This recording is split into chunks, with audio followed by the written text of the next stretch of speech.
안녕하십니까. 제1과목 조사 방법과 설계죠.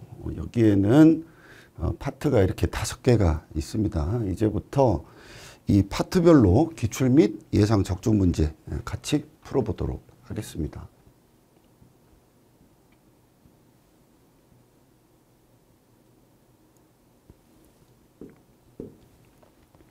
자, 문제 1번입니다. 다음 중 과학적 연구에 관한 설명, 이걸로 틀린 것을 골라라 라는 문제입니다. 답은 일단 2번이네요.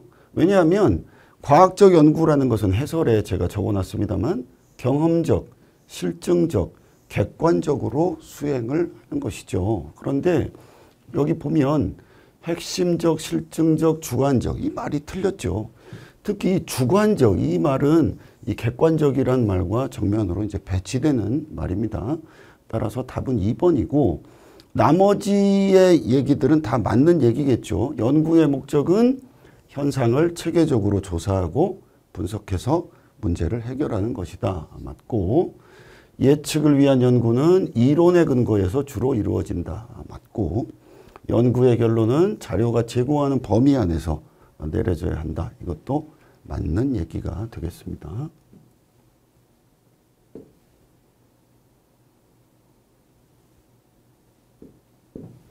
자, 다음 2번입니다. 다음 중에서 과학적 방법을 설명하고 있는 것은 무엇이냐라는 겁니다. 답을 우리가 이렇게 보면 자, 전문가에게 위임하는 방법 이런 것들은 과학적 방법이 아니겠죠. 해설부터 보시면 문제를 정의하고 자료를 수집 분석해서 결론을 도출하는 체계적 과정을 통해서 지식을 탐구하는 것이죠. 이 말을 다시 풀어내면 이론에 입각해서 어떤 가설을 수립하고 일련의 규칙성을 발견해서 일반화한다라는 것입니다. 여기에 부합하는 것을 찾으면 되는 것이죠. 자, 그 다음에 2번은 주장의 근거를 습성이나 관습에서 찾는다. 이거는 맞지 않는 것이고 스스로 분명한 명제에 호소한다. 이것도 맞지 않겠죠. 그러면 답은 4번이 되겠습니다. 의문을 제기하고 가설을 설정하고 과학적으로 증명하는 방법이다. 이것이 과학적 방법의 설명에 부합하는 설명이 되겠습니다.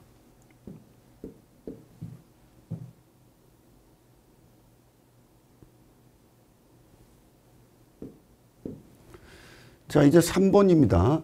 과학적 연구의 과정입니다. 이걸 바르게 나열한 것이 어떤 거냐라는 건데 답은 2번이 되겠네요.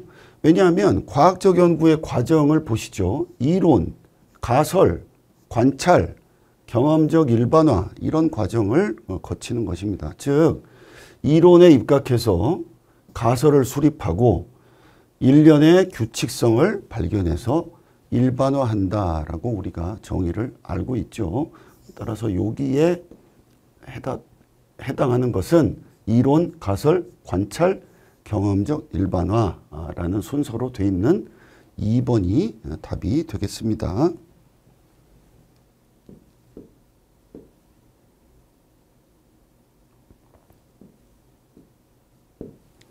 자, 4번입니다.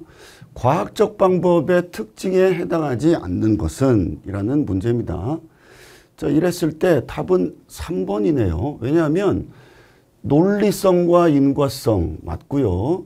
일반성과 구체성 맞고 상호 주관성과 추정 가능성 맞고 경험적 검증 가능성 맞는데 이게 틀렸죠. 예, 추상성이 아니고 구체성이죠. 구체성이란 뭐냐? 어떤 특정한 측정 방법을 사용을 하고 개념을 정확히 정의하고 다른 연구자가 이해할 수 있도록 구체적으로 표현되어야 한다라는 것입니다. 따라서 4번의 답은 3번으로 정리를 할 수 있습니다.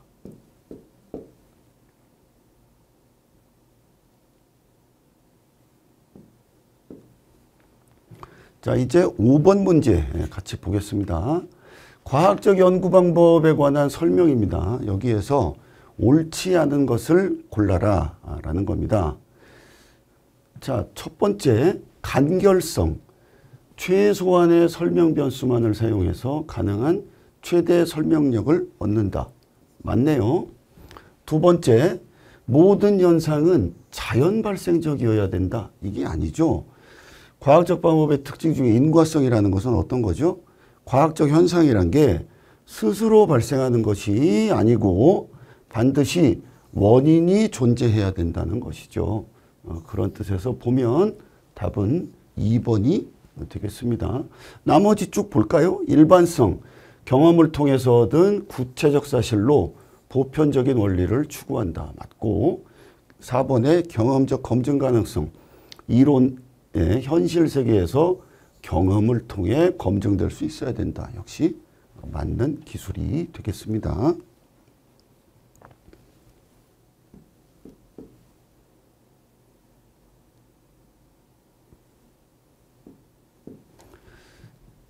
자, 이제 6번 보시겠습니다.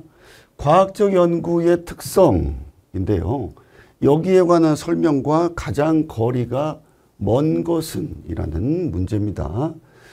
보면 답은 2번이죠. 왜냐하면 과학적 연구를 통해 얻어진 지식은 바뀌지 않는다라고 했는데 이게 잘못된 거죠. 과학적 연구의 특성 중에 하나는 뭐죠? 변화 가능성입니다. 즉 연구 결과는 절대 불변이 아닌 거예요. 언제든지 비판되고 수정될 수 있기 때문에 변화 가능성을 가진다는 것인데 바뀌지 않는다고 했으니까 틀린 말이죠. 나머지 경험적으로 검증 가능해야 된다. 연구 방법과 과정이 같으면 같은 결론 얻을 수 있어야 된다. 과학적 연구는 최소한의 변수를 이용해서 최대한의 설명을 하려고 한다. 다 맞는 이야기가 되겠습니다.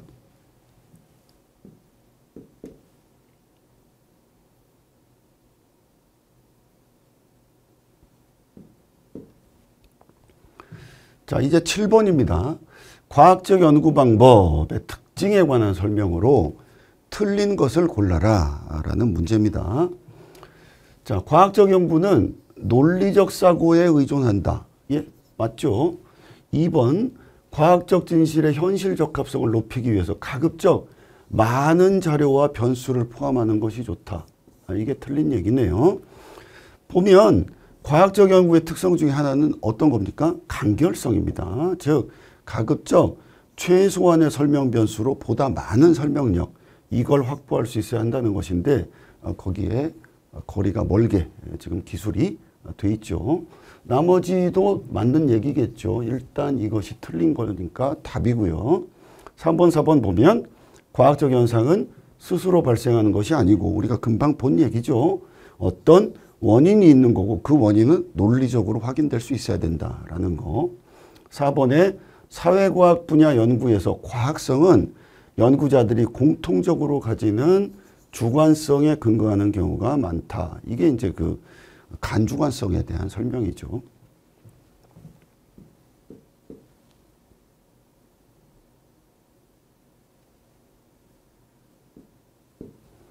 자, 8번입니다.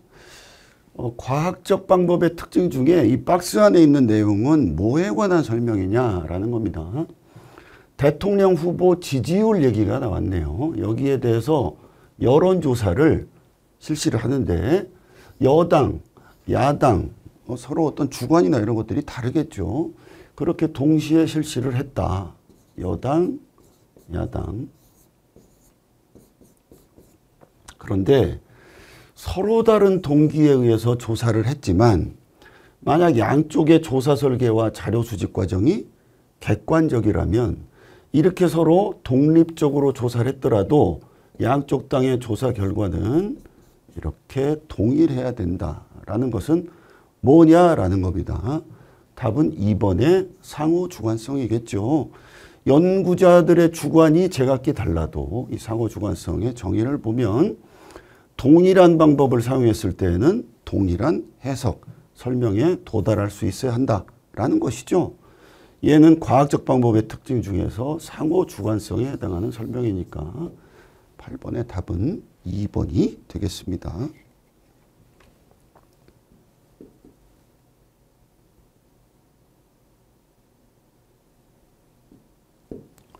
자, 9번입니다. 같은 형식의 문제인데요. 다음의 사례는 과학적 조사에 어떤 특징과 가장 관련이 있는가라는 겁니다.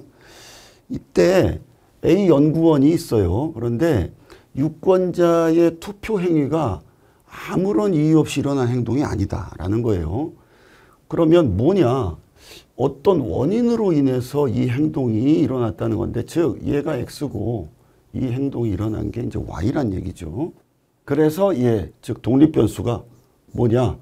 후보자의 공약, 지연, 학연 이런 다양한 원인들로 인해서 이런 행동이 일어났다라고 보는 거니까 얘가 원인이 되고 얘가 결과가 된다는 이야기니까 과학적 조사의 특징 중에 어디에 해당하겠습니까?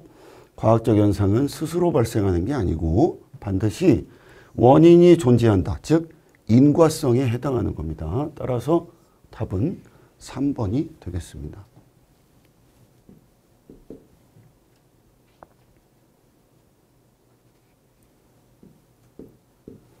자, 10번 문제입니다. 괄호 안에 들어갈 말로 알맞는 것은 뭐냐? 괄호라는 것은 이렇게 몇 개가 나오는데 공통으로 들어갈 말에 대해서 묻고 있습니다. 어떤 내용인지 볼까요? 토마스 쿤이 제시한 개념이다. 어떤 한 시대 사람들의 견해나 사고를 지배하고 있는 이론적 틀이나 개념의 집합체다. 조사 연구에서 이 괄호의 의미는 특정 과학 공동체의 구성원이 공유하는 세계관, 신념, 연구 과정의 체계로서 개념적, 이론적, 방법론적, 도구적 체계 이런 것들을 지칭한다라는 겁니다. 답은 1번이겠네요. 패러다임. 토마스 쿤에 의해서 제시된 개념인 패러다임에 대한 설명인데 얘를 좀 더 이제 간단히 얘기하면 어떤 한 시대 사람들이 있어요. 그 사람들이 이제 가지고 있는 견해나 사고가 있을 건데 이제 그걸 지배하고 있는 이론적인 틀이나 개념의 집합체 이런 것들을 말한다라고 간략히 정리할 수도 있겠습니다.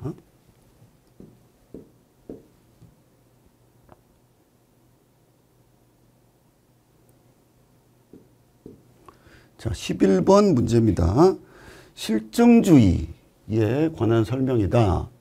틀린 것을 골라라 라는 겁니다.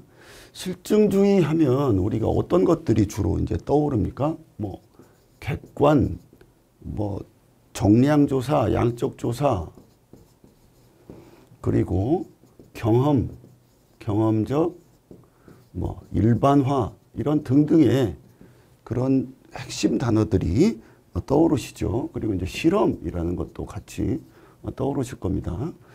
이 얘기들을 조금 더 엮어서 같이 서술형으로 살펴보면 현상의 원인을 객관적으로 측정하고 일반화를 전제해서 인과관계를 설명하는 목적으로 뭘 사용한다? 경험적 관찰을 사용한다. 실증주의에 대한 얘기죠.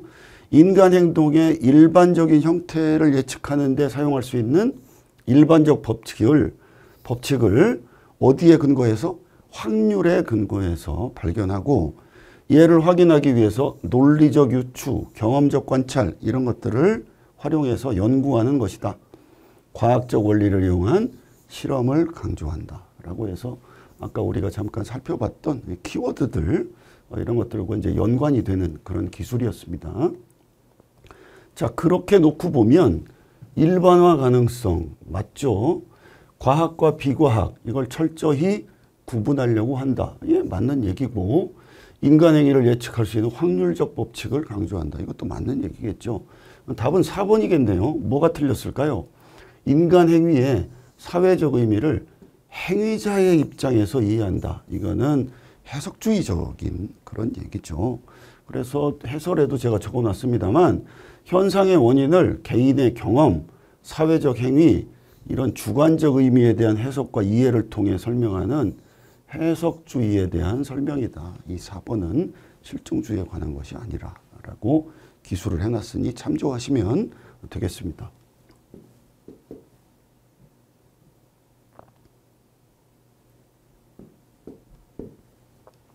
다음 12번입니다. 사회과학적 연구의 일반적인 연구 목적. 이것과 가장 거리가 먼 게 뭐냐? 과학적 연구의 일반적인 연구 목적이 뭡니까? 탐기설, 이해통, 평가이죠. 즉 탐색, 기술, 설명, 이해, 예측, 통제, 평가입니다. 여기서 거기에 해당하지 않는 것은 어떤 겁니까? 4번이네요. 자, 1번, 2번, 3번은 각각 설명, 기술, 예측 이런 것들로 과학적 연구의 일반적인 연구 목적에 대해서 기술되어 있습니다. 따라서 12번의 답은 4번이 되겠습니다.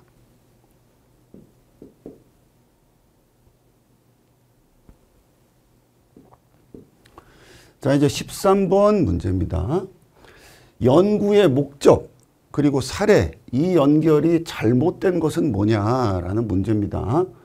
답은 일단 4번입니다. 보시면 탐색하고 뭘 연결해 놓냐면 단일 사례 설계, 이걸 통해서 운동이 체중 감소에 미치는 효과를 검증하는 연구다. 이렇게 해놨습니다. 그런데 탐색이라는 것은 어떤 겁니까? 뭘 찾는 거죠.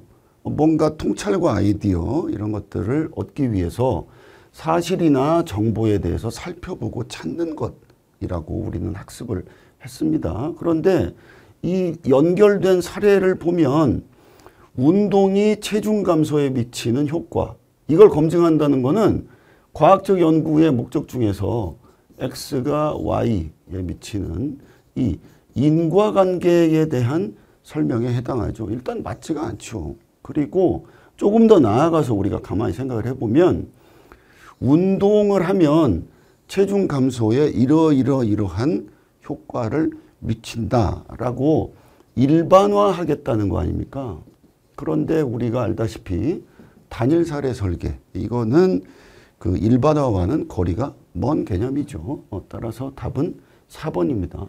나머지 대선 후보의 지지율 조사, 기술 맞죠? 그리고 시민들이 왜 담뱃값 인상에 반대하는지 파악, 설명 맞고요. 현재 공공의료 정책이 1인당 국민의료비를 증가시켰는지 이거 평가 관한 거 맞는 겁니다. 따라서 13번의 답은 4번으로 정리하겠습니다.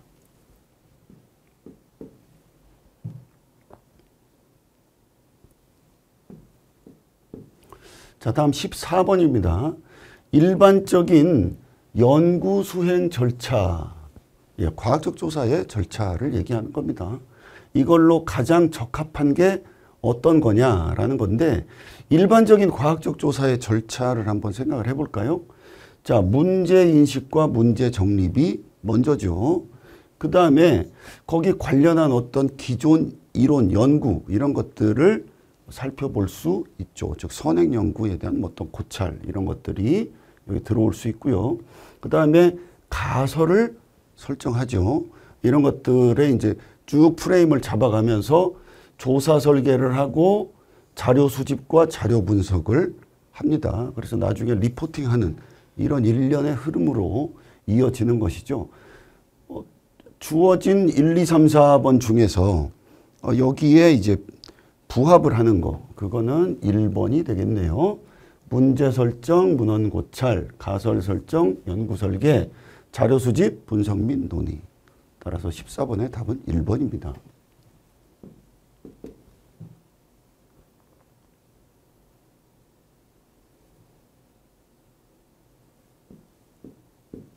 자, 다음 15번입니다.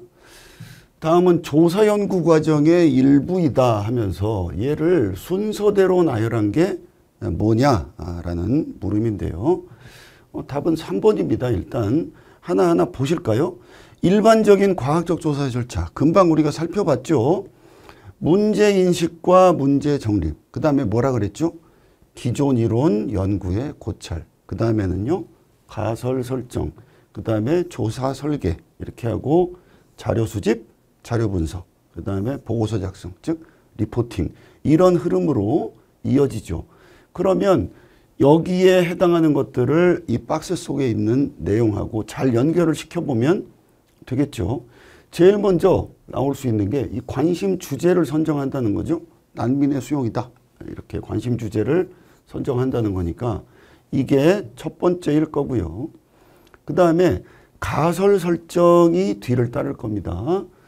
여기 있죠. 난민의 수용은 사회 분열을 유발할 것이다 라는 것이니까 이게 두 번째가 될 것이고, 그 다음에 구조화된 설문지 작성해서 자료를 수집하는, 여기가 3번, 4번 이렇게 되겠네요. 따라서 디귿, 기역, 리을, 니은의 순서를 갖는 3번이 답이 되겠습니다.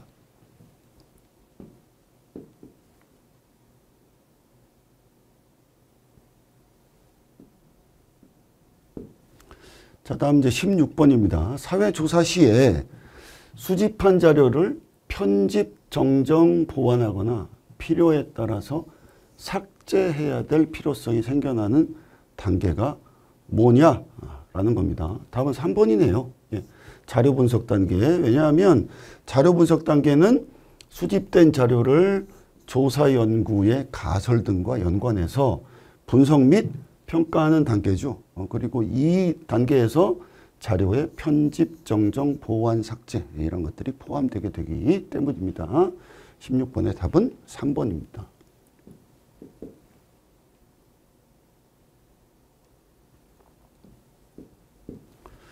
자, 다음 17번입니다.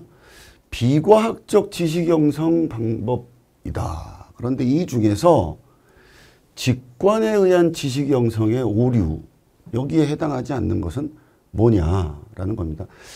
직관에 의한 지식 형성은 어떤 겁니까? 가설 설정, 추론의 과정 이런 거 그냥 없이 직접적인 인식을 추구하는 것이라고 우리가 학습을 했죠. 그러면 이렇게 가설 설정, 추론 이런 과정 없이 그냥 직접적인 인식을 추구한다면 어떠한 오류들이 발생을 할까요? 내 개인의 편견이 개입된 아주 부정확한 관찰, 그 다음에 내가 관찰한 현상에 대한 지나친 일반화의 오류들이 나올 수 있고, 현상을 자기중심적으로 이해를 하는 오류를 범할 수 있죠. 그리고 어떤 특정 현상이 있다 그러면 거기에 대한 어떤 고정관념, 이런 오류들이 생길 수 있습니다. 1번, 2번, 3번은 거기에 각각 해당하는 그런 내용들이 기술이 되어 있는데 4번은 그것과는 거리가 멀죠. 따라서 17번의 답은 4번이 되겠습니다.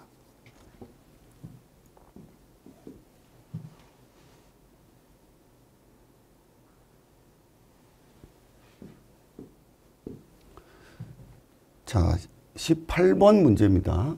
분석 단위와 연구 내용 잘못 짝지어진 것은 어떤 것이냐라는 문제인데 답은 일단 4번입니다. 위에부터 이제 보시면 흑인이 많은 도시에서 범죄율이 높은 것으로 나타났다. 분석 단위는 뭐죠? 예, 도시 맞습니다. 인구가 10만 명 이상인 도시 중에서 89%는 적어도 종합병원이 2개 이상이었다. 이것도 역시 분석 단위는 도시 맞습니다. 3번 전체 농부 중에서 32%가 여성임에도 불구하고 여성은 전통적으로 농부라기보다는 농부의 아내로 인식되었다. 분석 단위 개인입니다. 그럼 답이 4번이겠죠. 1970년부터 현재까지 고용주가 게재한 구인 광고에 대한 얘기입니다. 그 내용, 강조점 이런 게 어떻게 변화했는지 파악했다. 구인 광고를 가지고 분석을 한 거죠. 여기에 대해서 분석을 한 건데 이 분석 단위가 이제 구인 광고예요. 그러면 분석 단위 분류해서 개인 맞지가 않는 거죠. 참고로 이 구인 광고는 관점에 따라서 우리가 학습한 그 분류에서 사회적 생성물 또는 프로그램 이런 성격을 가질 수가 있는 겁니다. 18번의 답은 4번으로 정리하겠습니다.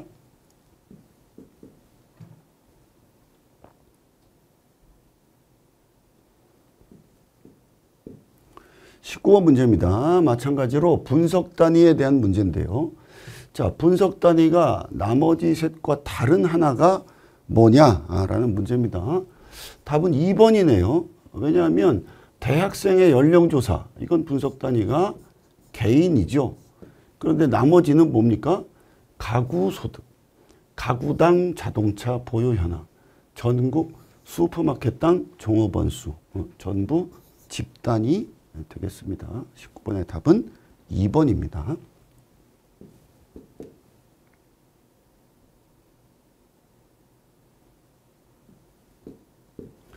자, 20번입니다. 분석 단위와 관련된 잠재적인 오류, 이것과 가장 거리가 먼 것은 분석 단위에 관련한 오류들이 어떤 게 있었습니까?